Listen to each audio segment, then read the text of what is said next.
apenas o verso 30 e o verso de número 32, apenas a parte A do verso 32.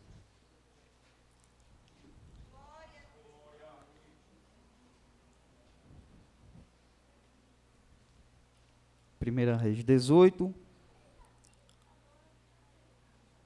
o verso de número 30 e o verso de número 32, apenas a parte A. Todos encontraram? Amém? Diz assim a palavra do Senhor.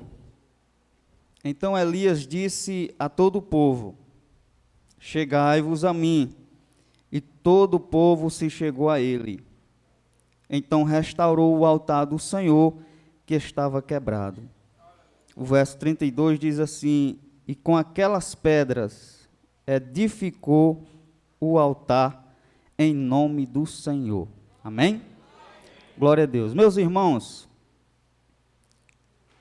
quando nós começamos a meditar na vida do profeta Elias, no reinado de Acabe, nós começamos a entender que o seu ministério se dá em um período crítico da história de Israel. E quando eu falo crítico, eu menciono não a uma área financeira, política, mas sim a uma crise que é espiritual. Há um grande abandono, um grande desprezo acerca da palavra do Senhor Jesus. Quando nós começamos a ler sobre o rei Acabe, nós encontramos alguém que insiste em praticar aquilo que o Senhor abomina, que o Senhor reprova. Encontramos um rei que insiste em fazer aquilo que o Senhor não ensinou, não orientou para o seu povo. Encontramos um povo totalmente distanciado da vontade do Senhor. Um rei que governa Israel por 22 anos. O presbítero Irandi, na noite passada, nos falou aqui sobre a divisão dos reinos. Reino do Norte, o Reino do Sul. Como se deu, o porquê que aconteceu, que chega a tal ponto.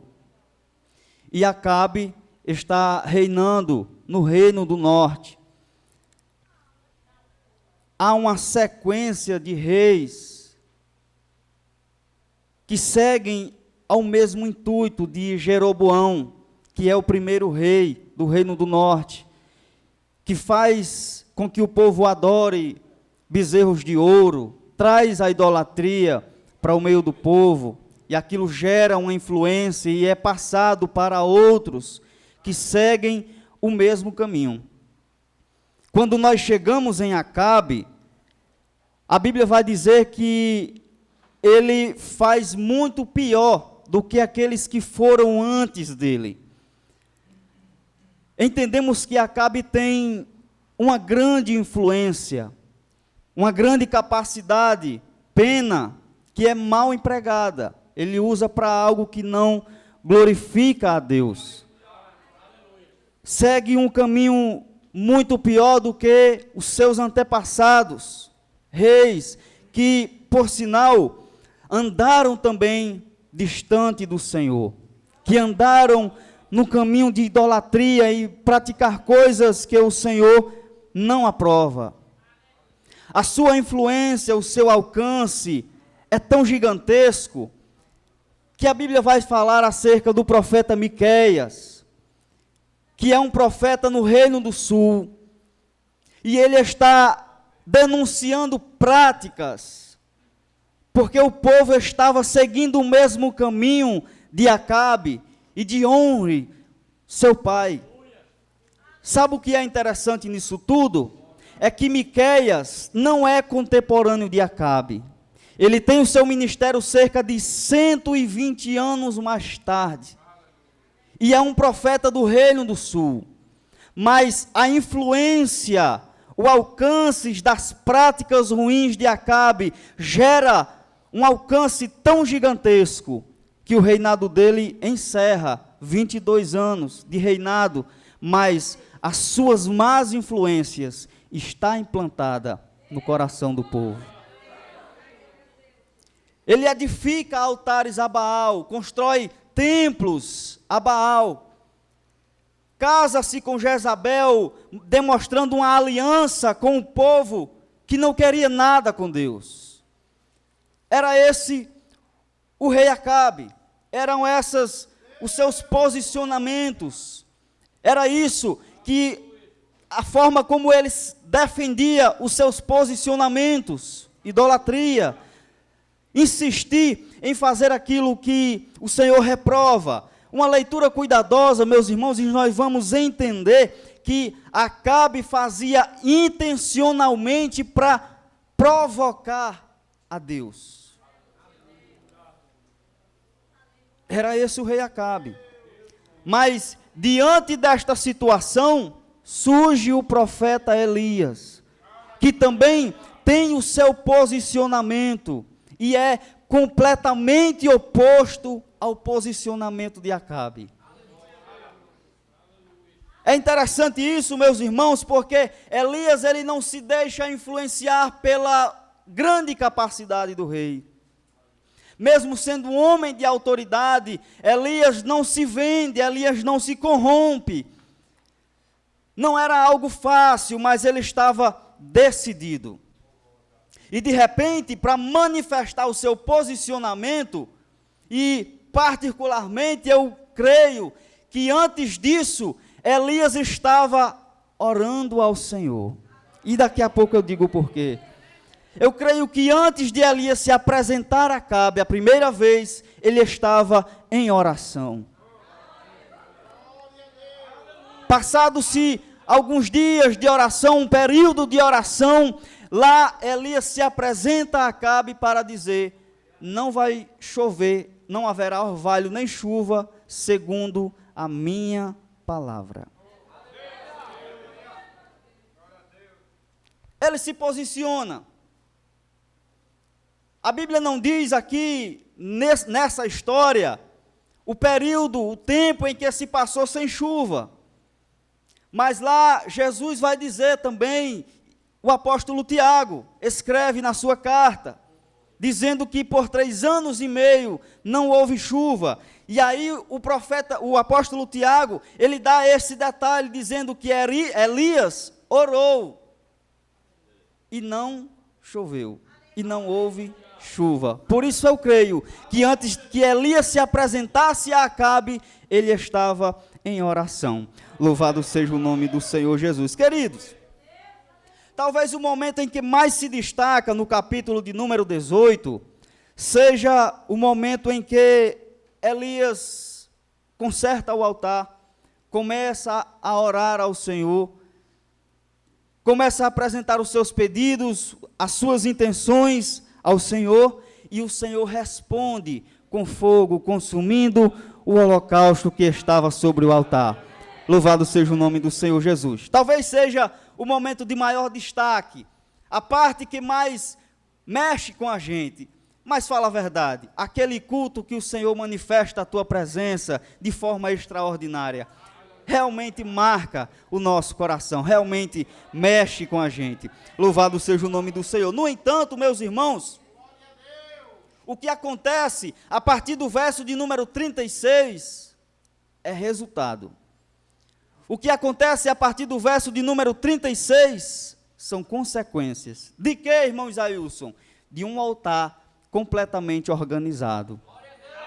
O que acontece a partir do verso 36 é resultado. É o Senhor aceitando o seu sacrifício, é o Senhor recebendo a sua oração. Louvado seja o nome do Senhor Jesus. Altar é símbolo do nosso relacionamento com Deus.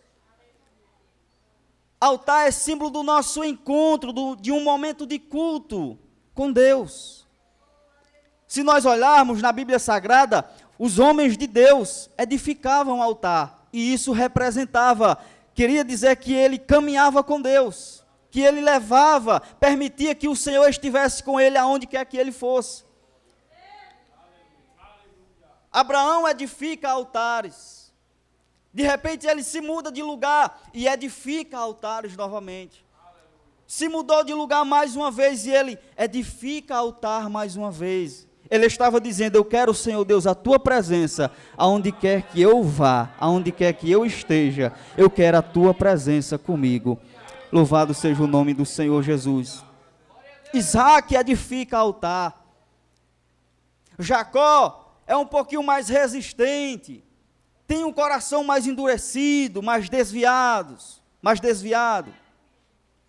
Mas um dia, Jacó está fugindo de Esaú, e lá nessa grande viagem que ele está, ele para em um lugar para descansar, para dormir, e ele coloca uma pedra para apoiar a sua cabeça, e enquanto ele dorme, o Senhor lhe dá uma visão, um sonho, de anjos que subiam e desciam uma escada do céu até a terra. O Senhor fala com ele, lhe dá promessas, e de repente, Jacó desperta, dizendo: na verdade, o Senhor estava neste lugar, e eu não sabia.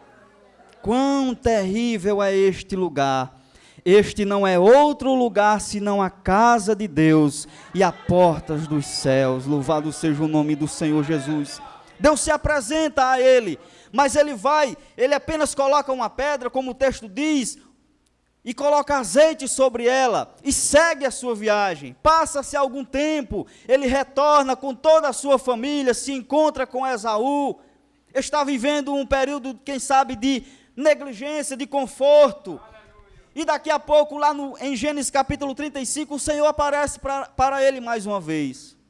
Jacó, se levanta, e volta a Betel, e edifica lá um altar, e habita lá.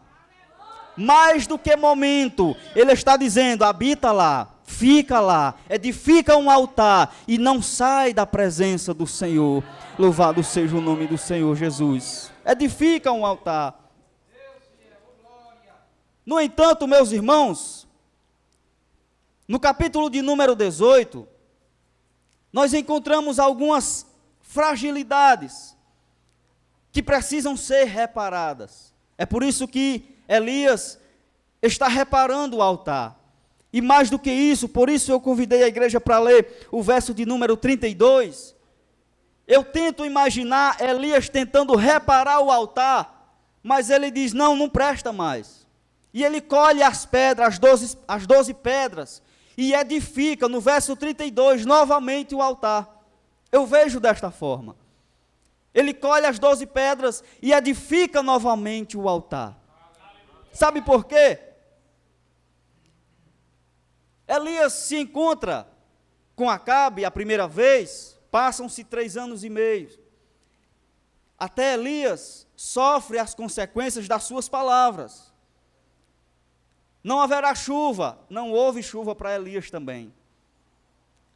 Houve uma grande escassez, houve escassez para Elias também. No entanto, ele estava constantemente com o Senhor. Em momento nenhum, o Senhor lhe desamparou e deixou Elias sozinho. Ele estava com Elias. Elias estava com Deus. Glória a Deus por isso. Diante, irmãos, de tantas situações que muitas das vezes nos forçam, nos tentam a negar a nossa fé, Deus nunca desampara aquele que permanece fiel. Deus nunca desampara aquele que deseja honrá-lo, que deseja lhe obedecer. Deus nunca desampara. Louvado seja o nome do Senhor Jesus. Mas agora, no capítulo 18, Elias se encontra novamente com Acabe. E Acabe lhe acusa, dizendo: és tu o perturbador de Israel?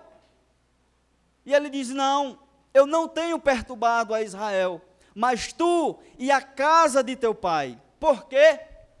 Porque deixaram os seus mandamentos. Louvado seja o nome do Senhor Jesus. Eis aqui uma fragilidade do altar. O povo que abandonou os mandamentos do Senhor. Um povo que negligenciou a palavra de Deus. E uma vez, meu irmão, que o nosso coração, a nossa mente está vazia da palavra de Deus, logo outras coisas precisam ocupá-la. É por isso que o salmista escreve dizendo: eu vou esconder a tua palavra no meu coração, para não pecar contra ti. Louvado seja o nome do Senhor Jesus. Queridos, Uma vida espiritual onde a palavra de Deus é negligenciada, ela está fadada ao fracasso.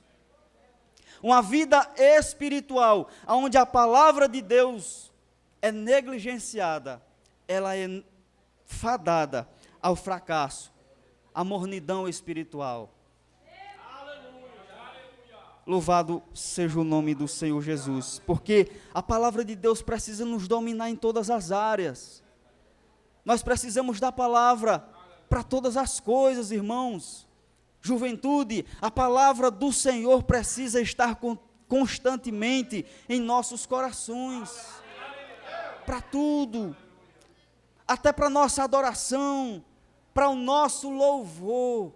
O salmista escreve no Salmo 119, o verso de número 7, dizendo: louvar-te-ei com retidão de coração, quando tiver aprendido os teus justos juízos. Até para louvar ao Senhor, nós precisamos da palavra.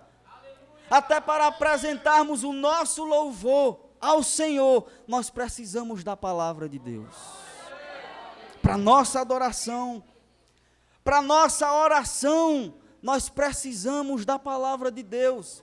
Jesus escreve em João capítulo de número 15, o verso de número 7, dizendo: se vós estiverdes em mim, e as minhas palavras estiverdes em vós, pedireis tudo o que quiserdes, e vos será feito. É a minha oração em harmonia com a palavra de Deus. É a minha oração em conformidade com a palavra de Deus. Aí Jesus está dizendo: se a tua oração é conforme, está em harmonia, a minha palavra, peça o que quiser, e vos será feito. Louvado seja o nome do Senhor Jesus. É por isso que Tiago escreve dizendo: pedis mal e não pedis e não recebeis, porque pedis. Louvado seja o nome do Senhor. Eu dizia esses dias lá no Raposo, a gente às vezes costuma dizer: vamos para a melhor hora do culto. Qual é? O momento da palavra. No entanto, irmãos, se a oração da abertura do culto não é em torno da palavra, não é oração. Nós vamos louvar ao Senhor. Se o louvor não é em torno da palavra, não é inspiração do Espírito Santo, logo a palavra não é louvor. Logicamente, não tira disso a responsabilidade, o momento do ensino da palavra de Deus no momento do culto, mas todo o culto gira em torno da palavra de Deus. Louvado e engrandecido seja o nome do Senhor Jesus. Ela nutre a nossa vida espiritual, ela nos sustenta. Jesus estava lá no deserto dizendo: nem só de pão viverá o homem, mas de toda a palavra que sai, que procede, aonde a origem é a boca de Deus. Ela gera pureza. O salmista escreve dizendo no Salmo 119, todo jovem conhece, o verso de número 9: como purificará o jovem o seu caminho? Observando conforme a tua palavra. Louvado seja o nome do Senhor Jesus. A palavra de Deus gera em nós santidade. Jesus estava lá, dando um dos seus últimos sermões, dizendo que ele iria para o Pai, mas voltaria e nos levaria para onde ele está, para que onde ele estiver, a igreja esteja também com ele. Ele fala acerca do Consolador.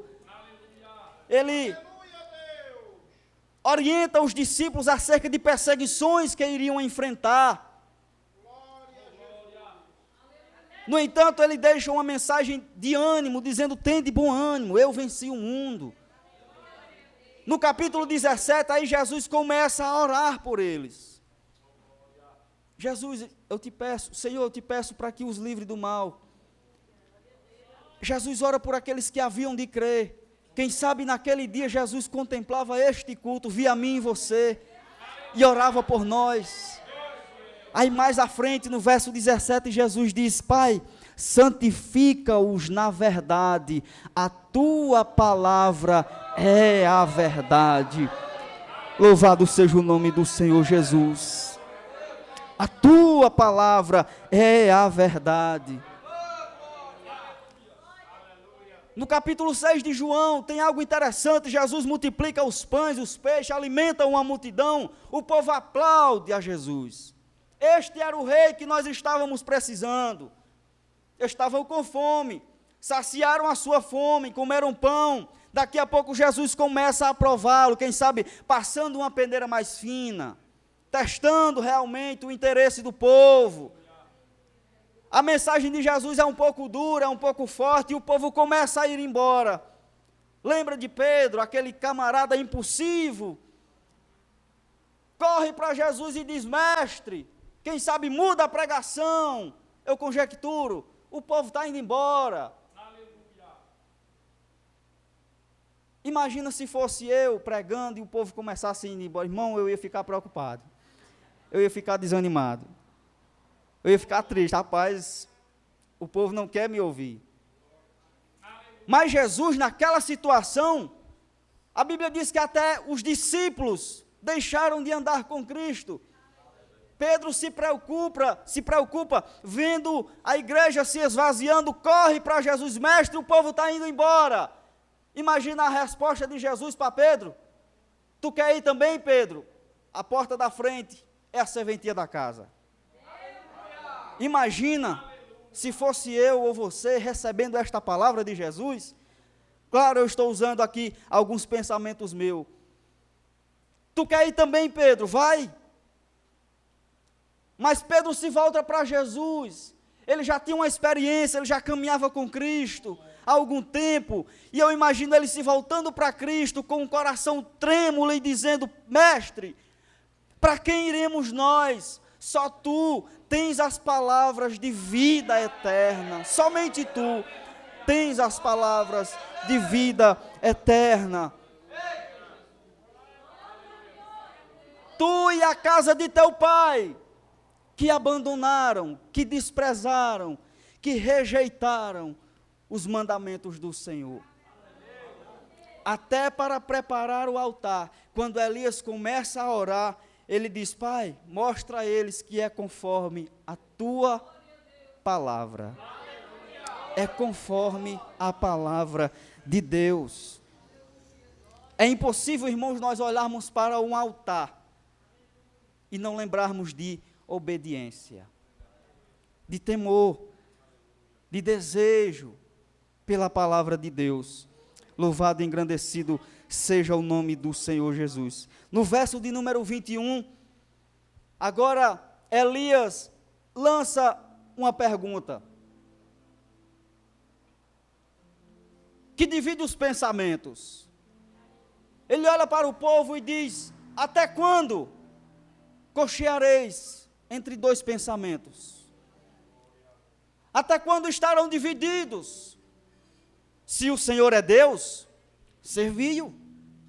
E se Baal é Deus, servi-o. Aí a Bíblia diz que o povo se calou. Não havia resposta. Sabe por quê? Porque quem cala, consente. O povo fica em silêncio. Apenas revela a divisão no seu coração. Apenas revela uma vida inconstante.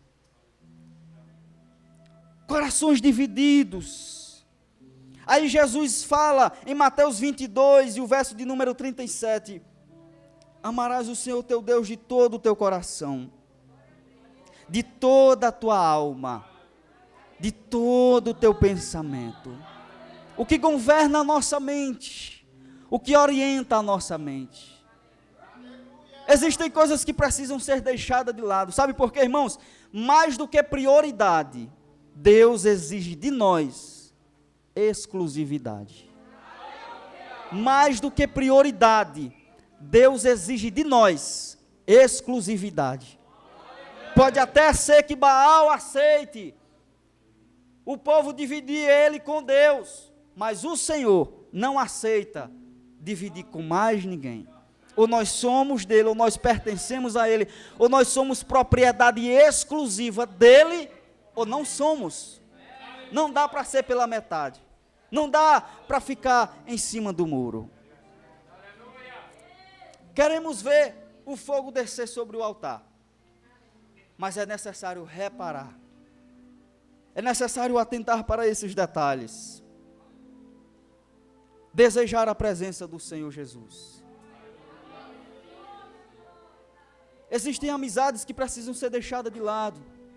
Ei, juventude, existe amizade que não acrescenta vocês em nada. Deixa para lá. Não negocie a sua fé. Deixa Deus tomar conta da sua vida, do seu coração. Deixa Deus permanecer.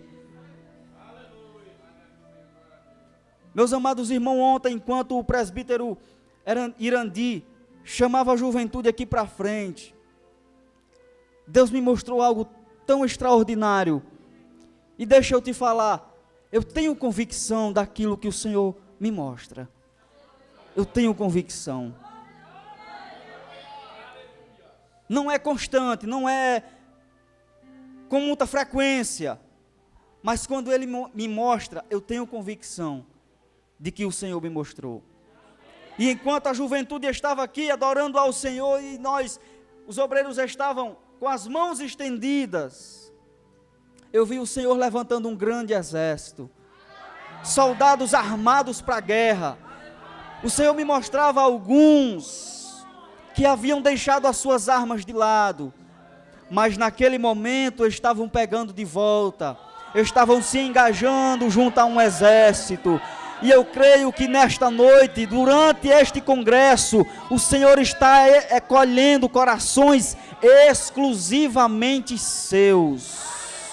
Ministérios, homens e mulheres que desejam, que almejam a presença de Deus e serem usados por Ele. Eu creio naquilo que o Senhor me mostra. Louvado e engrandecido seja o nome do Senhor Jesus. Eu creio que está apenas começando. No verso de número 37 e o verso de número 34, Elias revela alguém que deseja, que almeja a presença de Deus. Eu invocarei o nome do Senhor, e vocês invocarão a Baal.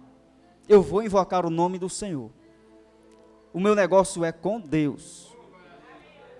O meu negócio é com o Senhor. Eu vou ficar com Ele. Eu vou buscar a Ele, eu vou permanecer com Ele.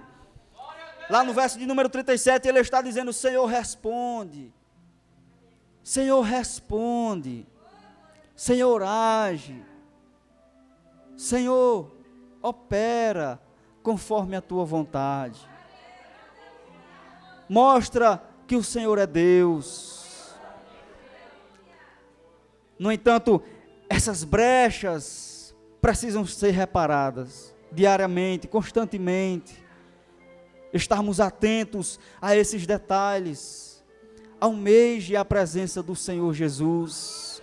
Eu creio, irmãos, que há em nosso meio, Deus irá tocar, irá escolher corações que serão totalmente seus, totalmente exclusivos, seus, e que dirão assim como disse o salmista Davi: assim como a corça anseia pelas águas, assim suspira o meu coração por ti, ó Deus. A minha alma tem sede de Deus. A minha alma te deseja.